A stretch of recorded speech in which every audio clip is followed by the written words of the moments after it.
Hello साथियों, मैं Sanchu YouTube channel पर आप सभी मित्रों का बहुत बहुत स्वागत है। मित्रों, यूपी लेखपाल के लिए हम हिंदी पढ़ रहे हैं। तो आज का हमारा जो टॉपिक है हिंदी भाषा। आज हम क्या सब पढ़ने वाले हैं मित्रों? हिंदी भाषा।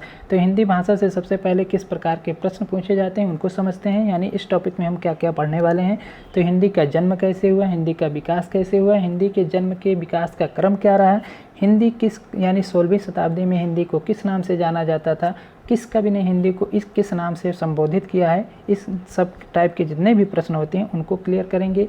और फिर भारतीय संविधान में हिंदी की क्या स्थिति है उसको भी जानेंगे। इसके बाद हम भाषा को समझेंगे, भाषा क्या है, भाषा के कितने रूप होते हैं, भाषा की कितनी बोलियां होती हैं, कौन सी प्रतिष्ठित भाषा होती है, क्या राष्ट्रभाषा होती है। इन टाइप के जितने भी प्रश्न होते हैं इस वीडियो के माध्यम से क्लियर करेंगे मित्रों। तो आइए हम शुरू करते हैं। सबसे पहले हम हिंदी पढ़ेंगे, उसके बाद भाषा पढ़ेंगे। तो सबसे पहले हम हिंदी को स्टार्ट करते हैं। तो हिंदी का नामकरण जैसे कि आप देख पा रहे हैं कि हिंदी का नामकरण हिंदी, हिंदू, हिंदुस्तान, हिंदुस्तानी ये सब फारसी भाषा के शब्द हैं। तो आपसे कभी भी पूछा जाए मित्रों कि हिंदी, हिंदू, हिंदुस्तान, हिंदुस्तानी ये किस भाषा के शब्द हैं, तो आपको बताना है फारसी भाषा के शब्द हैं। तो मित्रों इसके बाद आइए देखते हैं 13वीं शताब्दी के प्रारंभ में भारत के फारसी कवि 13वीं शताब्दी के प्रारंभ में भारत के फारसी कवि औफी ने सर्वप्रथम हिंदवी शब्द का प्रयोग किया। यानी 13वीं शताब्दी के प्रारंभ में भारत के जो फारसी कवि हुआ करते थे तो कौन थे, तो औफी ने सर्वप्रथम हिंदी को किस नाम से संबोधित किया, हिंदवी के नाम से संबोधित किया। इसके बाद समय और काल बीतता गया मित्रों, आती है हमारी 16वीं शताब्दी। 16वीं शताब्दी में हमारी मलिक मोहम्मद जायसी जो थे उन्होंने हिंदवी शब्द का ही प्रयोग किया। ठीक, इसके बाद हम 17वीं शताब्दी में पहुंचते हैं। तो 17वीं शताब्दी तक मुसलमान कवियों द्वारा हिंदी और हिंदवी दोनों शब्दों का प्रयोग किया गया।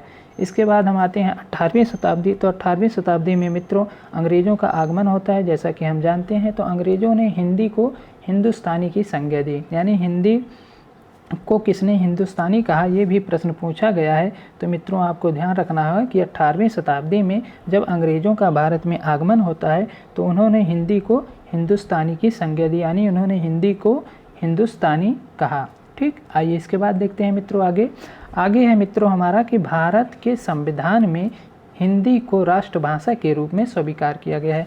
तो आपको ये ध्यान रखना होगा कि भारतीय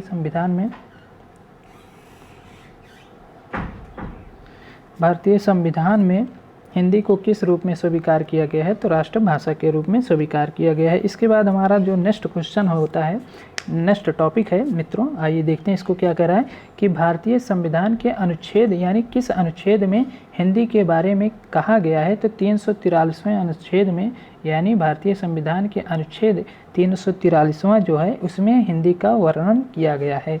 आइए इसके बाद देखते हैं मित्रों 8वीं अनुसूची में कुल कितनी भाषाएं हैं, ये भी आपसे पूछा जाता है। तो 8वीं अनुसूची में कुल हमारी 22 भाषाएं हैं, ये आपको ध्यान रखना होगा। यानी 8वीं अनुसूची में कुल कितनी भाषाएं हैं, तो मित्रों 22 भाषाएं हैं। अभी इसके बाद पूछा जाता है प्रश्न कि 8वीं अनुसूची में कौन सी भाषा नहीं है। तो 8वीं अनुसूची में हमारी अंग्रेजी भाषा नहीं है। कौन सी भाषा नहीं है मित्रों? अंग्रेजी भाषा नहीं है। क्यों नहीं है? क्योंकि ये भारत की भाषा नहीं है। अब हिंदी में कुल बोलियों की संख्या कितनी होती है मित्रों?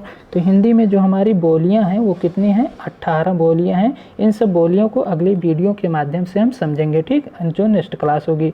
इसके बाद हमारा है कि मित्रों कि हिंदी की लिपि कैसी है। तो हिंदी की लिपि जैसा कि आप लोग जानते हैं हिंदी की लिपि क्या है, हमारी देवनागरी लिपि है। यानी जो आप लिखा देख पा रहे हैं ये कैसी लिपि है, किस लिपि में लिखा गया है, तो देवनागरी लिपि में लिखा हुआ है। ठीक, इसके बाद हम समझेंगे कि हिंदी राजभाषा एवं टकसाली भाषा है। हिंदी को किस नाम से जानते हैं? यानी हिंदी जो होती है हमारी राजभाषा है और इसी को दूसरा नाम होता है टकसाली भाषा है। ये भी क्वेश्चन पूछा हुआ क्वेश्चन है। अब हिंदी का जन्म कैसे हुआ मित्रों? यानी हिंदी का जन्म किससे हुआ? तो हिंदी का जन्म किससे हुआ? संस्कृत भाषा से हुआ। लेकिन हिंदी का विकास यदि आपसे पूछ लिया जाए कि किससे हुआ, तो हिंदी का विकास जो होता है मित्रों हमारा किससे होता है? अपभ्रंश से। ठीक, तो ये भी आपको ध्यान रखना होगा। इसके बाद हम आइए देखते हैं हिंदी का विकास का क्रम कैसे रहा। यानी सबसे पहले हिंदी को किस नाम से जाना जाता था, उसके बाद हिंदी को किस नाम से जाना गया, फिर इसके बाद समय बीतता गया, फिर हिंदी को क्या कहा जाता था, फिर अब वर्तमान समय में हिंदी को किस नाम से पुकारा जाता है। तो सबसे पहले हिंदी को हम किस नाम से जानते थे मित्रों? सबसे पहले हम हिंदी को मित्रों सिंधु के नाम से जानते थे। सिंधु के बाद हिंदू का प्रयोग किया गया। हिंदू के बाद हमारा हिंदीक शब्द बना और हिंदू के बाद समय गुजरते हुए वर्तमान समय में हम हिंदी को हिंदी के नाम से जानते हैं। फिर इसके बाद देखते हैं मित्रों, हिंदी को मानक हिंदी कहा जाता है। ये पॉइंट आपको ध्यान रखना होगा। हिंदी को क्या कहा जाता है, तो हिंदी जो होती है हमारी उसको क्या कहा जाता है, मानक हिंदी कहा जाता है। क्या कहा जाता है मित्रों, मानक हिंदी कहा जाता है। ठीक, विश्व में सबसे पहले हिंदी का प्रयोग किसने किया मित्रों, ये भी प्रश्न पूछा जाता है कि आपको बताना है कि विश्व में सबसे पहले हिंदी का प्रयोग किसने किया। तो विश्व में सबसे पहले हिंदी का जो प्रयोग करने वाले व्यक्ति थे यानी लोग थे, वो कौन थे, ईरानी थे। क्या थे, ईरानियों ने। यानी विश्व में सबसे पहले हिंदी का प्रयोग ईरानियों द्वारा किया गया। अब इसके बाद आइए और देखते हैं मित्रों, अब इसके बाद देखते हैं हिंदी शुद्ध शब्द कैसे लिखा जाता है और अशुद्ध शब्द क्या होता है। तो जिसके ऊपर बिंदी होती है मित्रों वही हमारी हिंदी होती है। क्या मित्रों, फिर से सुनेंगे, जिसके ऊपर बिंदी होती है वही हमारी हिंदी होती है और जिसके ऊपर बिंदी नहीं होती वही हमारी हिंदी नहीं होती। अर्थात हम कह सकते हैं जब बिंदी है तो हिंदी है, बिंदी नहीं तो हिंदी नहीं। ठीक, आशा करता हूँ आप लोग समझ पाए होंगे। जब बिंदी है तो हिंदी है, जब बिंदी नहीं तो हिंदी नहीं। ठीक, तो आइए इसके बाद देखते हैं। हाँ मित्रों, इसके बाद सब्सक्राइब देख पा रहे हैं आप लोग, तो इसका मतलब होता है कि आप अभी तक सब्सक्राइब नहीं किए, हमारे चैनल से नहीं जुड़े हैं, तो आप सब्सक्राइब कर सकते हैं और वीडियो को शेयर कीजिए जिससे अधिक से अधिक लोग जुड़ सकें और आप PDF भी अच्छे से पा सकें। और पूरा यूपी नेकपाल के लिए जितनी भी 25 क्वेश्चन होते हैं, आप हमारी क्लासों से एक भी क्वेश्चन नहीं छूटेगा, जैसा कि आप देख ही पा रहे होंगे क्वालिटी कैसी है। ठीक, इसके बाद हम आता है हमारा जो नेक्स्ट टॉपिक है मित्रों, भाषा। आइए हम भाषा को समझते हैं। भाषा का निर्माण संस्कृत के भाष धातु से हुआ है। मित्रों, आपसे पूछा जाए कि भाषा कैसे बनी, तो भाषा का जो निर्माण है संस्कृत के भाष धातु से हुआ है। मित्रों, यहीं पर जान लेते हैं कि धातुएं कितनी हैं। तो धातुएं जो होती हैं मित्रों हमारी लगभग 1970 धातुएं हैं संस्कृत में। ठीक, कितनी हैं, 1970 धातुएं। तो इनको भी आपको याद रखना है। फिर इसके बाद देखते हैं भाषा का अर्थ क्या होता है मित्रों। तो भाषा का अर्थ वाणी की अभिव्यक्ति ही क्या है, भाषा है। वाणी, जो वाणी की अभिव्यक्ति है उसी को हम क्या कहते हैं, भाषा कहते हैं। आइए मित्रों इसके बाद देखते हैं भाषा के बारे में। मनुष्य द्वारा व्यक्त वाणी ही क्या है, भाषा। जैसा कि हमने आपको पहले बताया कि भाषा की अभिव्यक्ति ही, वाणी की अभिव्यक्ति ही क्या है, भाषा है। इसके बाद भाषा की कुछ विशेषताएं होती हैं, उन विशेषताओं को हम देखेंगे। भाषा की जैसे हमारी पहली विशेषता है, भाषा प्रतीकात्मक है। भाषा कैसी है मित्रों, प्रतीकात्मक है। तो कैसे प्रतीकात्मक है, जैसे रोड पर आप देखते होंगे कि सिग्नल लगे होते हैं कि स्टॉप। ठीक, तो स्टॉप का मतलब क्या है, प्रतीक के माध्यम से आप समझ जाएंगे कि आपको यहाँ पर रुकना है, यानी आपको लेफ़्ट टर्न होना है, राइट टर्न होना है। संकेत बने होते हैं, तो उन्हीं संकेतों को हम क्या कहते हैं, प्रतीक कहते हैं। तो अर्थात हम कह सकते हैं भाषा क्या है, प्रतीकात्मक है। इसके बाद हमारी जो दूसरी विशेषता है मित्रों, भाषा ध्वनिमय है। तो ध्वनिमय कैसे है मित्रों, इसको भी समझते हैं। जैसे आप रेलवे स्टेशन पर जाते हैं तो मे ऑन अटेंशन प्लीज ऐसे शब्द बोला जाता है कि ट्रेन नंबर इतनी आने वाली है, तो हम कह सकते हैं भाषा क्या हमारी ध्वनिमय है। इसके बाद मित्रों देखते हैं अगली विशेषता जो हमारी है कि भाषा का संबंध मनुष्य से है। तो आप जानते हैं यदि आप हमारी भाषा को समझ पा रहे हैं तो आपका हमारे से संबंध है। तो अर्थात हम कह सकते हैं भाषा का संबंध मनुष्य से है। लेकिन आप किसी जानवर से इसी को बात कहेंगे कि भाषा का संबंध मनुष्य है, तो क्या कोई रिएक्शन करेगा, नहीं करेगा। तो अर्थात हम कह सकते हैं भाषा का संबंध सिर्फ इस संसार में है तो मनुष्य से है। ठीक, इसके बाद हमारी जो नेक्स्ट विशेषता है, भाषा परिवर्तनशील है। तो मित्रों इसको हम समझेंगे, ये विशेषता जो होते हैं बहुत इंपॉर्टेंट है। भाषा कैसे परिवर्तनशील है इसको जानेंगे। तो भाषा का परिवर्तन होता है मित्रों, जैसे पहले कुछ तद्भव शब्द थे वो तत्सम में भी प्रयोग किए जाने लगे। तो इस प्रकार से हम कह सकते हैं क्या है, भाषा परिवर्तनशील है। इसके बाद जो होती है हमारी नेक्स्ट विशेषता, भाषा की क्षेत्रीय सीमा होती है।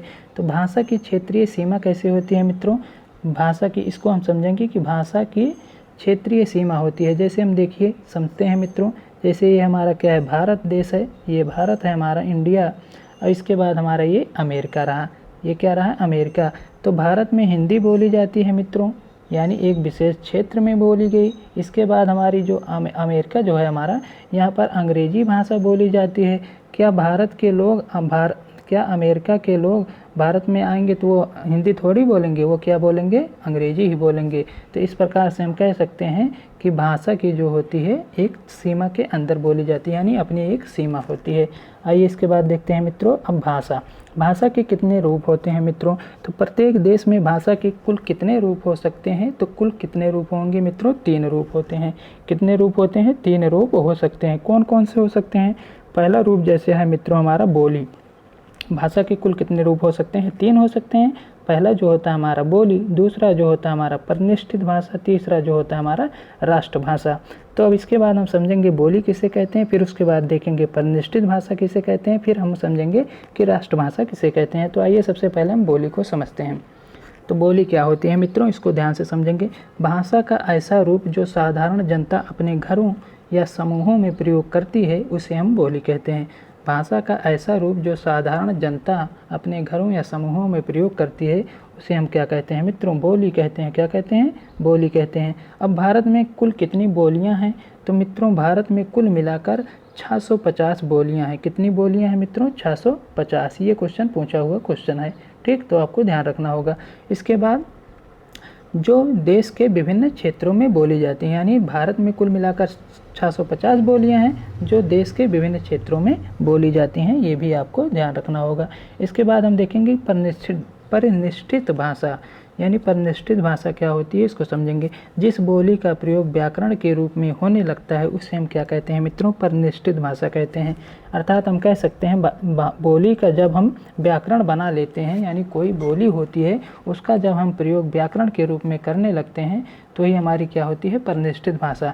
जैसे हमारी हिंदी क्या थी मित्रों, सबसे पहले क्या थी हमारी हिंदी जो थी, हिंदी क्या हुआ करती थी, बोली हुआ करती थी, ठीक ना। बोली से क्या इसका बन गया क्या, व्याकरण, यानी हिंदी का बना व्याकरण। तो व्याकरण बनने की वजह से हिंदी अब क्या हो गई, परिनिष्ठित भाषा है, यानी जैसा कि आप देख पा रहे हैं हिंदी परिनिष्ठित भाषा है, ठीक। इसके बाद हम देखेंगे राष्ट्रभाषा हमारी क्या होती है। राष्ट्रभाषा समझते हैं। किसी देश की परिनिष्ठित भाषा जब व्यापक रूप से बहुसंख्यक जनता द्वारा प्रयोग में ग्रहण कर ली जाती है तब परिनिष्ठित भाषा हमारी राष्ट्रभाषा का स्थान पा लेती है।